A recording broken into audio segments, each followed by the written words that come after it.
السلام عليكم ورحمة الله وبركاته.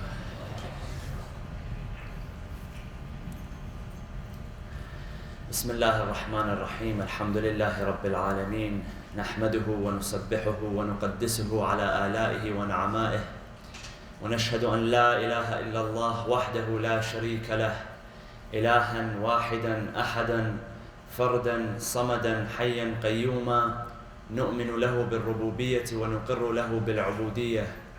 من يهد الله فهو المهتدي ومن يضلل فلن تجد له وليا مرشدا. ونشهد أن سيدنا محمدا عبده ورسوله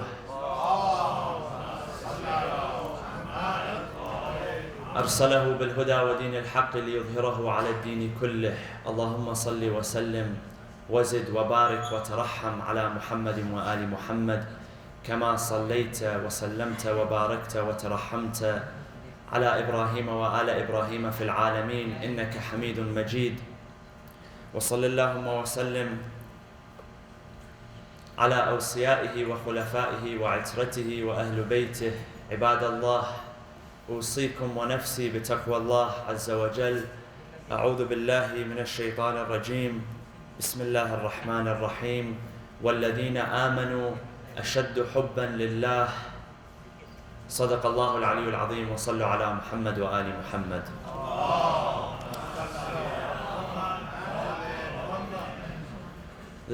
The definition of the word love is an intense emotional attachment, an involvement of the heart. This emotional attachment can attach itself to a number of things. What it attaches itself to, the heart, through love, can either be infinite, unlimited, or it can be finite and limited. In the Quran, Allah subhanahu wa ta'ala describes the process of love as tranquility and emotional shelter. In Surah Ar-Rum, chapter number 30, verse number 21, Allah subhanahu wa ta'ala says, وَمِنْ آيَاتِهِ أَنْ خَلَقَ لَكُم مِّنْ أَنفُسِكُمْ أَزْوَاجًا لِتَسْكُنُوا إِلَيْهَا وَجَعْلَ بَيْنَكُمْ مَوَدَّةً وَرَحْمَةً. He says, among the signs of Allah subhanahu wa ta'ala, in Surah Ar-Rum, chapter number 30, God speaks of His signs, His important signs. He says, among His signs is that He has created amongst yourselves heirs, spouses, husbands and wives. For what purpose? What purpose do these spouses serve? They are emotional shelter for you. So when the heart attaches itself to someone, that person becomes a source of emotional shelter. Now, they can either be a source of suffering and torture, or they could be a source of satisfaction, gratification, euphoria, and comfort. It is what you make out of it. One cannot say that you should not get married at all. Completely neglect marriage. Put it on the back burner. Completely abandon the idea of marriage. Why? Because you can get hurt. If you give your heart to someone, people change and, people may betray you if you trust them with your heart. That's not an excuse. If a person does not fear God, we'll get to that. If a person does not fear God, then yes, that possibility exists. But if a person is God-fearing, if he is pious, then that excuse does not exist and it is not valid. So love can either be a source of happiness, of content, satisfaction, euphoria, and comfort, or it can be a source of torture. It can be a source of suffering. It can be a source of torment. And this torment, or this comfort and this satisfaction, does not only rest in the heart. It is true that its source and its center revolves around the heart. However, it has been proven that when a person feels emotional pain, or if a person feels emotional pleasure, they may, as a result of that, also feel physical pain and physical pleasure. There was a study that was done a while back which was suggesting that people who have heartaches, and these heartaches are a result of emotional pain. Sometimes when we have emotional pain, if we feel betrayed, if we feel let down, we begin to have heartaches. Or we begin to have different pains in the body. This study was suggesting that to a certain extent, not completely, but to a certain extent, taking painkillers may relieve that pain. Not absolutely, but only to a limited extent. That's because that the pain that we feel emotionally from betrayal or whatever it may be, that also has a direct link to how we feel physically as well. So our physical well-being depends on our emotional well-being. And that's why, one of the leading killers all over the world, one of the leading causes of death are heart attacks. And heart attacks are caused not only because people, eat too much McDonald's and drink too much, whatever it is that they drink. But it's also caused because of stress. It's caused because of pain. All of that comes from the emotional experience. It's not a physical experience. So we are required to take care of our bodies. Allah subhanahu wa ta'ala wants us to take care of our bodies. One way that we take care of our bodies is by preventing emotional pain and by seeking emotional pleasure and comfort through the legal ways, through the ways which Allah subhanahu wa ta'ala has made halal for us, not through illegitimate ways. Love is accessed through legitimate means in Islam. So, our hearts attach themselves to people, our hearts attach themselves to objects, and our hearts also attach themselves to the one infinite being, and that is Allah subhanahu wa ta'ala. Now, our relationship with Allah, first and foremost, before being based on fear, before being based on any other emotion that you may have, it is based on love. Allah subhanahu wa ta'ala says in the Quran, Bismillah ar-Rahman ar-Rahim, وَالَّذِينَ آمَنُوا أَشَدُّ حُبًّا لِلَّهِ. He says that those who believe, who are the ones that believe? Are those who are most firm in their love to Allah subhanahu wa ta'ala. So there's a relationship between believing in Allah and having firm love. He does not say those who believe are the ones who have firm fear, firm respect. All of that is important, but it comes secondary after love. Because fearing Allah subhanahu wa ta'ala without loving Him has no use. It's like the same way a child fears a boogeyman. When a child fears a monster hiding under the bed, that is legitimate fear. But when we fear Allah subhanahu wa ta'ala, that fear is taken from love. We love Allah, we love His generosity, we love His compassion, and we fear not Him, but we fear that we may lose His mercy. We may lose that generosity and that compassion. So first and foremost, before talking about fearing God, we speak about loving Allah subhanahu wa ta'ala. That's first and foremost. Now, there's a void in the human hearts which cannot be filled with anything except for the love of the divine, except for the love of Allah subhanahu wa ta'ala. So a person whose heart is full of the love of this world, food, drink, clothing, cars, pleasure, desire, all of that, none of that will be able to fill the gap that one has in his heart when it comes to loving He who is infinite. Because loving the finite does not replace loving the infinite. So, in regards to loving other than God, when it comes to loving our family members, when it comes to loving material objects, there's two types of love. One type of love is negative and the other is positive. The negative type of love comes when you expect more from an object than it can give. So I love my car, and I love my home, and I love my pet, And that's fine, that's legitimate. However, that love is not necessarily reciprocal. The feeling is not necessarily mutual. Because when you love, you are giving a burden. You are handling what you love, a burden.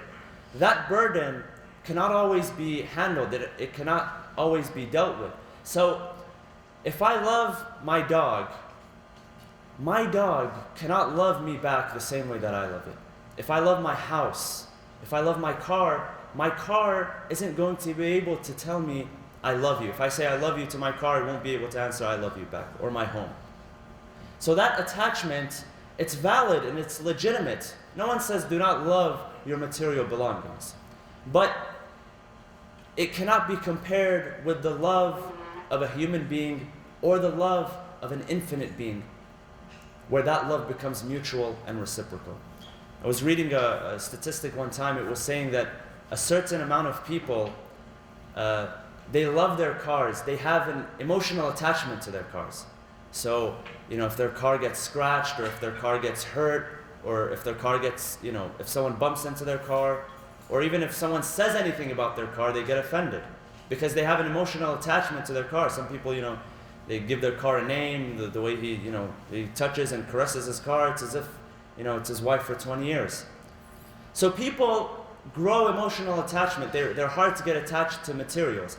And that's fine. However, we must understand that whatever we love that cannot give that love back, that's a negative type of love. It's not a positive type of love. So I love my house, but my house can't love me back.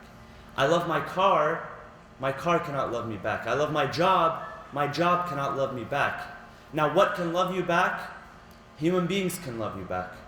Allah subhanahu wa ta'ala can love you back. That's why when it comes to our priority of whom or what should we love, our material objects should be the last thing in line, the last thing on the list. Number one, first and foremost, should be Allah. The first being, or the only being that can truly satisfy our love when we give our love to that being gives it back, is Allah subhanahu wa ta'ala. Because our needs, our spiritual needs and our emotional needs are infinite. And Allah subhanahu wa ta'ala is the only infinite being in this creation which can reciprocate those feelings and those emotions. So that's a negative form of love. When we expect from something more than it can bear. When we expect from someone more than it can bear. Likewise, if you fall in love with someone that you should not fall in love with. If you fall in love, I won't get into details. If you fall in love with someone that you should not fall in love with, someone who cannot reciprocate those feelings, that's also a negative type of love. And that's why, and young people should take this into understanding. Don't waste your time on trying to look for relationships.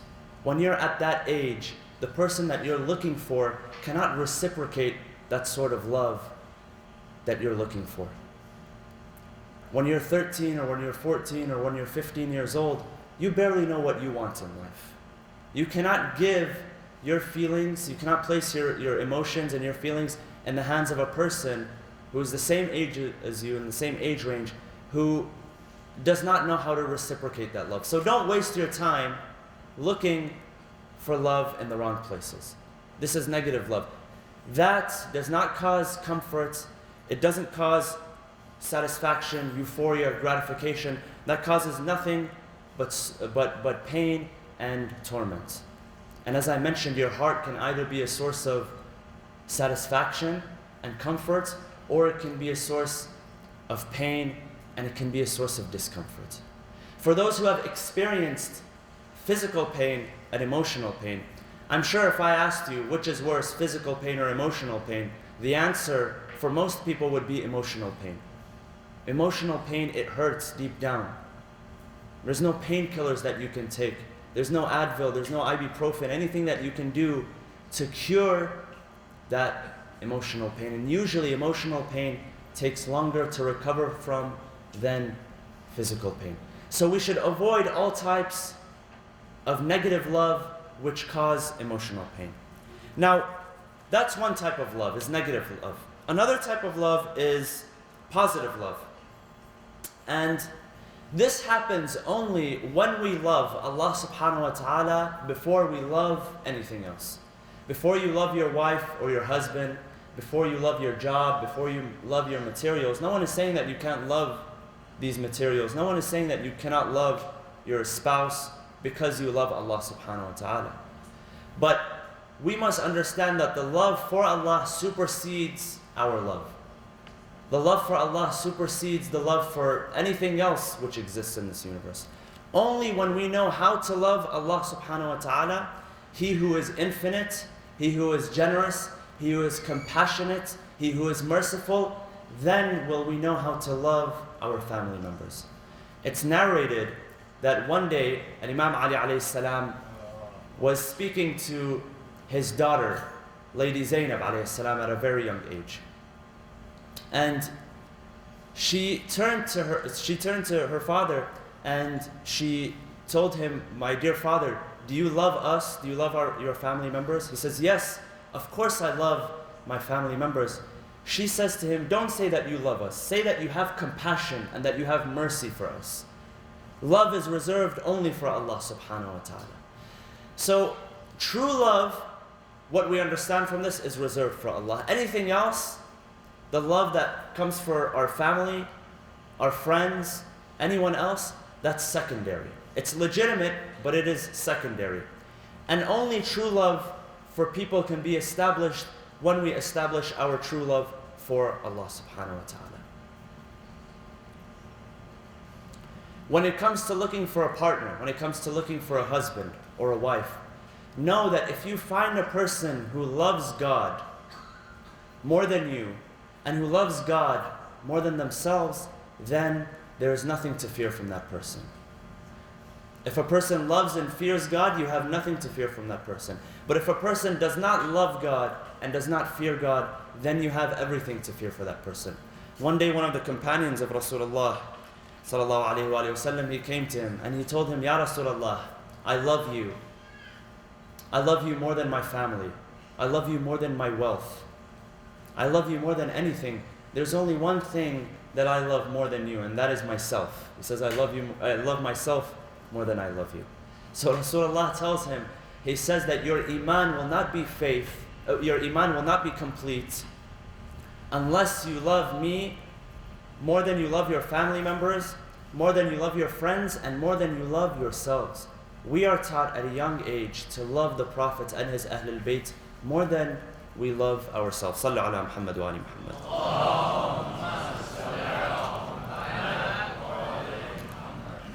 So, until here we've spoken about emotional attachment and love. When it comes to belief, emotional belief, having the heart involved is just as important as having the mind involved. Believing in the message of Islam does not only require your mind, it also requires your heart. When the Prophet Ibrahim ala nabina wa ala alihi afdalus salatu wassalam asked Allah subhanahu wa ta'ala to manifest his ability to bring the dead back to life, Allah subhanahu wa ta'ala told him, he says to Ibrahim, قَالَ أَوَلَمْ تُؤْمِنْ, do you not have iman? قَالَ بَلَى, he replied, yes, I do have iman. وَلَكِنْ لِيَطْمَئِنَّ قَلْبِي, he says that I want satisfaction. I want the satisfaction of my heart. I want conviction. He didn't speak about his brain. He didn't speak about his intellect. Logically, it made sense. Logically, the ability to bring the dead back to life made sense to him. قَالَ مَنْ يُحْيِي الْعِظَامَ وَهِيَ رَمِيمٌ. People ask, well, who brings the bones back to life after they have turned into dust? After they've turned into powder, after they have ceased to exist. قُلْ يُحْيِيهَا الَّذِي أَنْشَأَهَا أَوَّلَ مَرَّةٍ.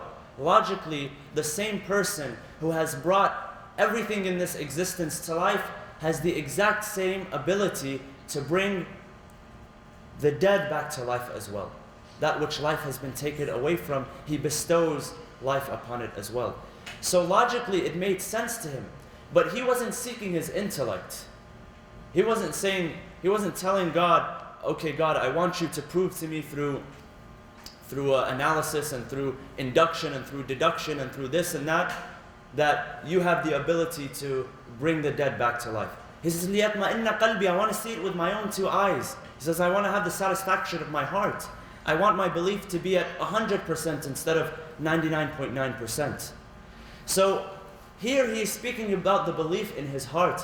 In order for the belief to be complete, there has to be involvement of the brain, there has to be the intellect, and there has to be the heart.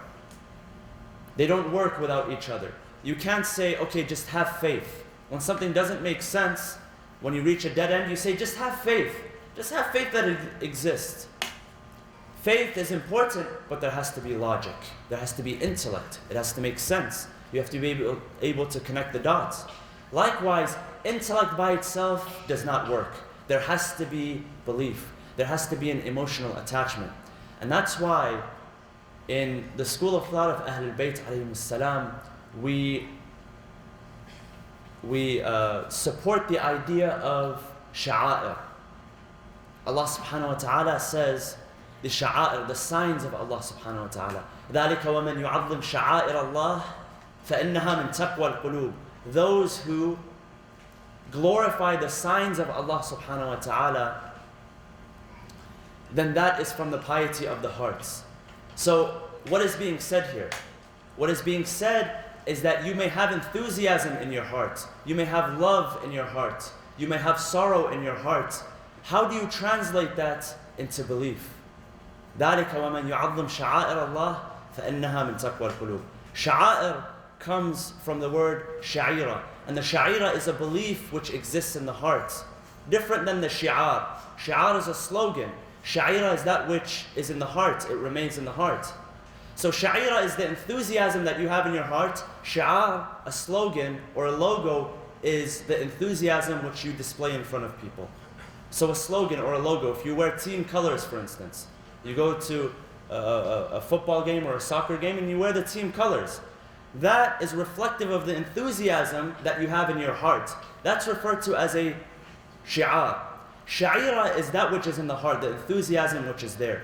Allah subhanahu wa ta'ala requires us to have not only the intellect, not only to have the logic and the proof, but also to have the sha'ira. There has to be something in the heart, something which attaches you emotionally to the message of Islam.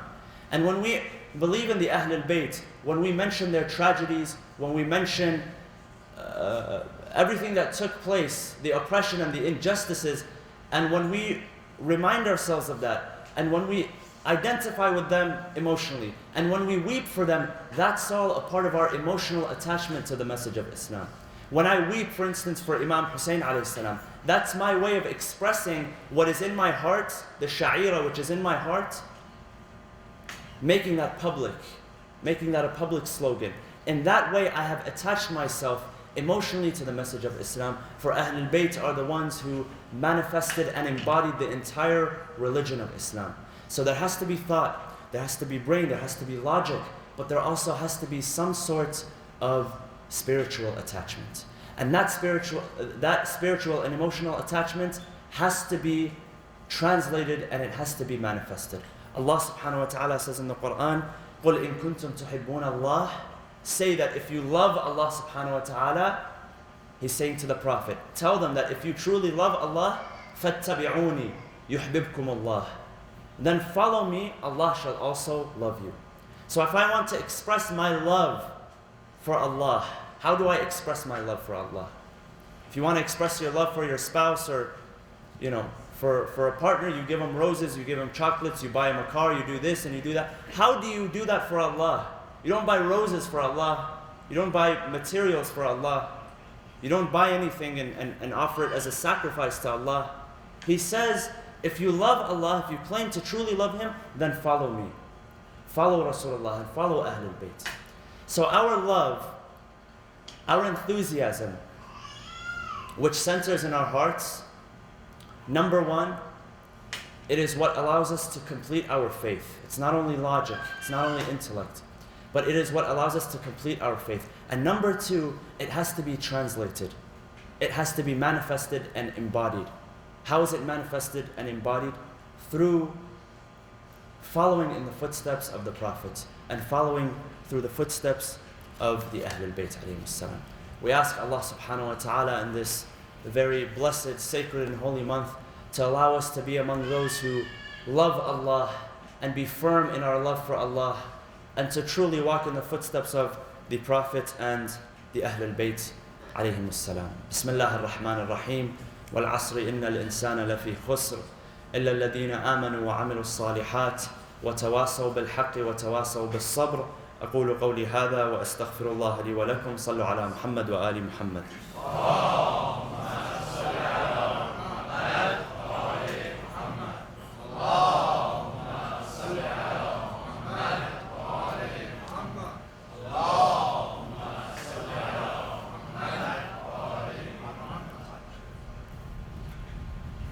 بسم الله الرحمن الرحيم. الحمد لله رب العالمين نحمده ونسبحه ونقدسه على آلائه ونعمائه ونشهد أن لا إله إلا الله وحده لا شريك له إلها واحدا أحدا فردا صمدا حيا قيوما ونشهد أن محمدا عبده ورسوله أرسله بالهدى ودين الحق ليظهره على الدين كله.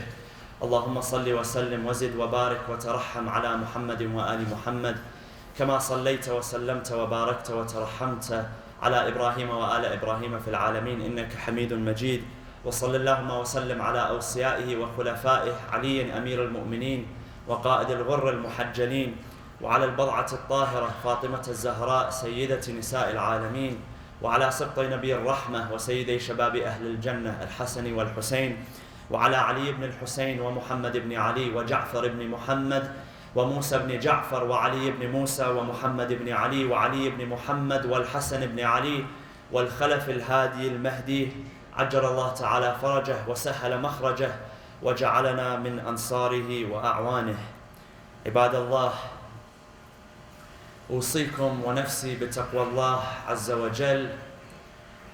It has been narrated upon the authority of the sixth Imam of the school of thought of Ahlul Bayt, Al-Imam Ja'far ibn Muhammad al-Sadiq alayhi salam, that he said in addressing the history of the oppression and the injustices that were done against Ahlul Bayt, he said that had Banu Umayyah not found support, they would not have committed their injustices and atrocities against us. This is the reality that we are living today of injustice and atrocities. Injustice is not committed out of the blue. It is not coincidental. Most injustices occur when the oppressor, he who is performing the injustice, finds legitimacy. He finds approval. He finds aid and support, and he finds cooperation. Today, the reality that we are living in Palestine reveals that history repeats itself.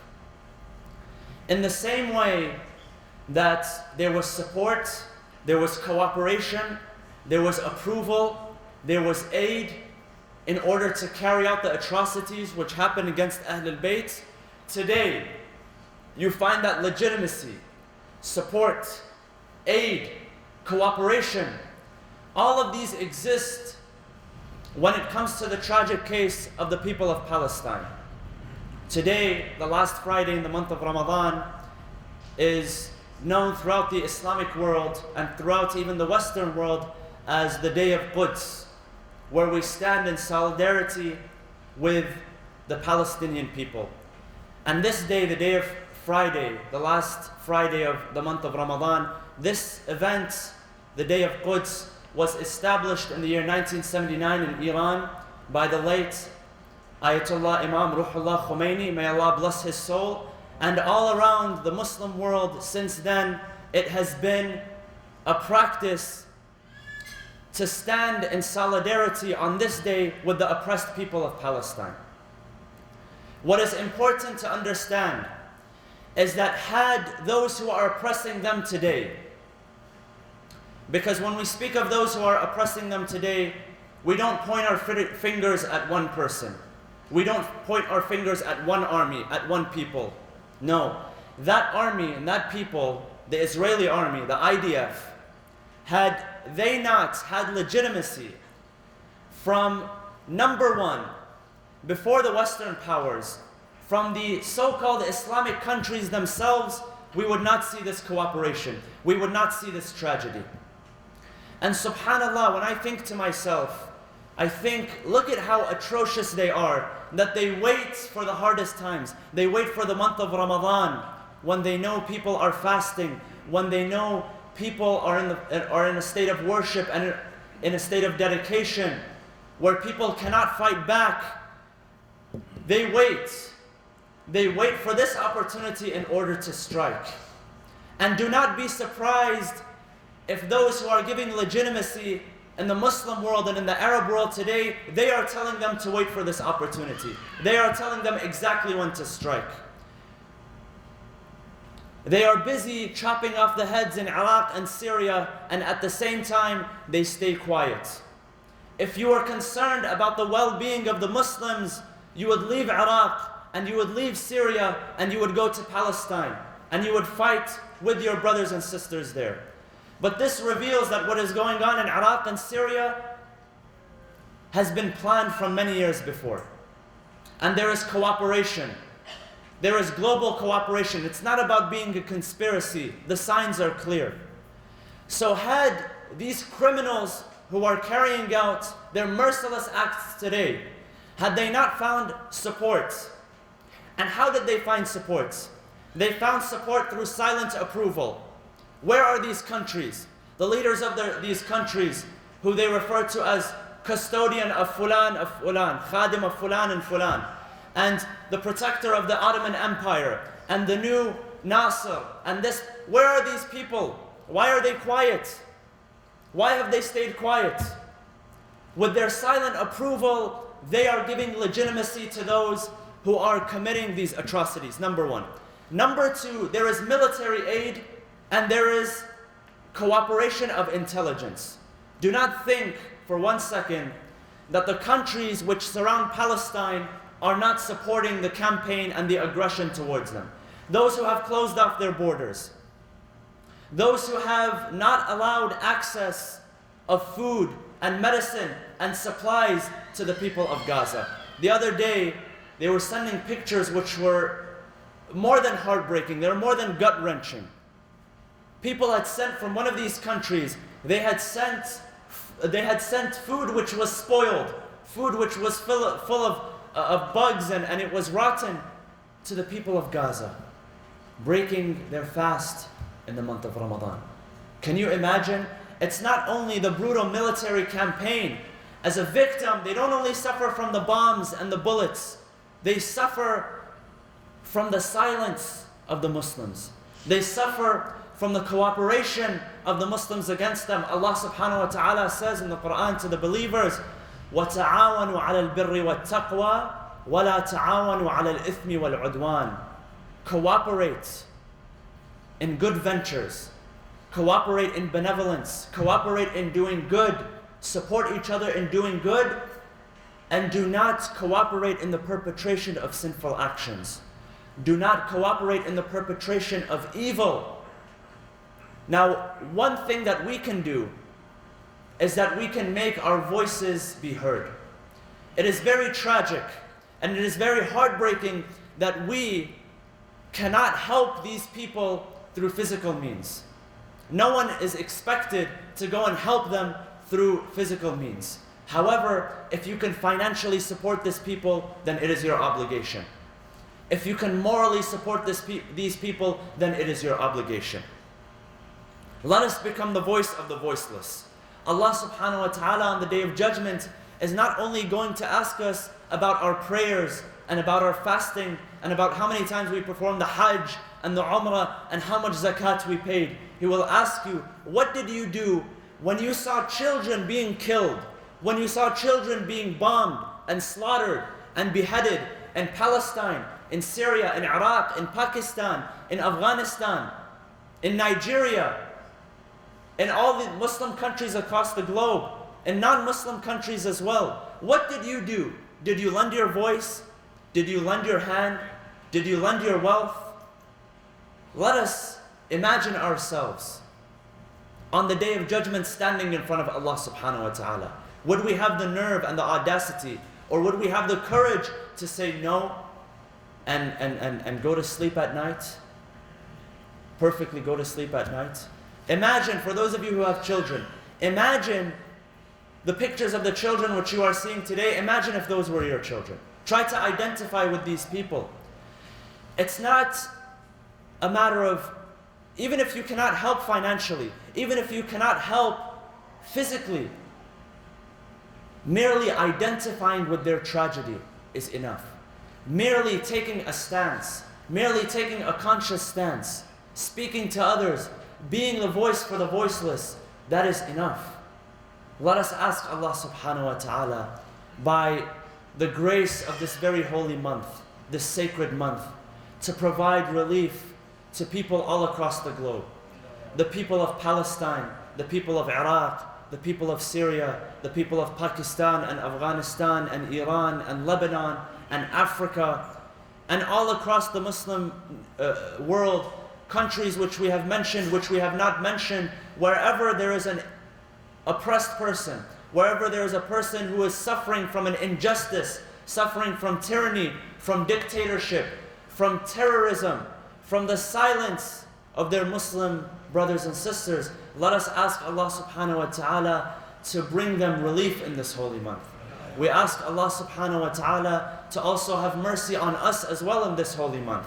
We ask Allah subhanahu wa ta'ala, and since this is the last Friday of the month of Ramadan, we ask, oh Allah, since this is the day of Friday, since it is a very blessed day, that by the grace of this day, hasten the reappearance of our 12th Imam.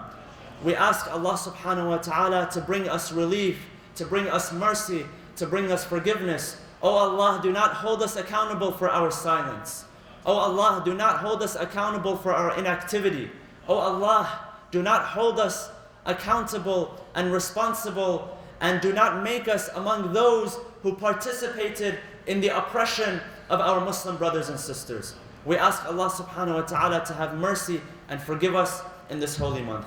Brothers and sisters, please raise your hands and let us recite this verse 5 times so that Allah subhanahu wa ta'ala brings relief to us and to our neighbors, to our family members, to the sick people, to the people across the globe who are in need of our help.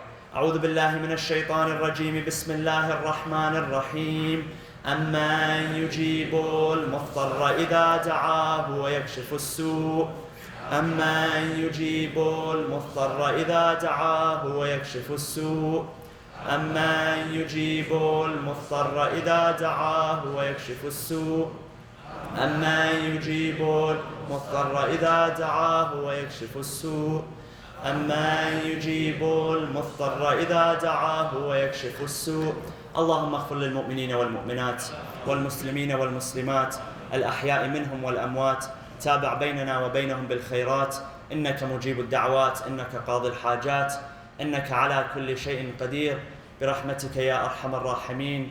Brothers and sisters, before I end, inshallah tomorrow, Saturday night, we will be holding a i'tikaf at the masjid. This is a program which is sponsored by the youth, for the youth. Inshallah, we will spend the entire night from 10:30 after the program until Fajr on Sunday morning in worship and in prayer and in discussion, inshallah. Also, please stay tuned for our email. We will be announcing what day the Eid is, inshallah, most likely on Tuesday. For those of you who will be participating, the Eid, inshallah, we will be announcing what time exactly. Also, please help us from now. I'll make this announcement, that when you come on Tuesday, please be gracious, since it is a work day, to park all the way to the back where the fence is of the airport, so that we do not, we do not irritate our neighbors. And Zakat al-Fitra this year is $15 per person, $15 per person. Inshallah, we will have boxes for people to pay their Zakat Fitra. Inshallah. Sallu ala Muhammad wa ali Muhammad.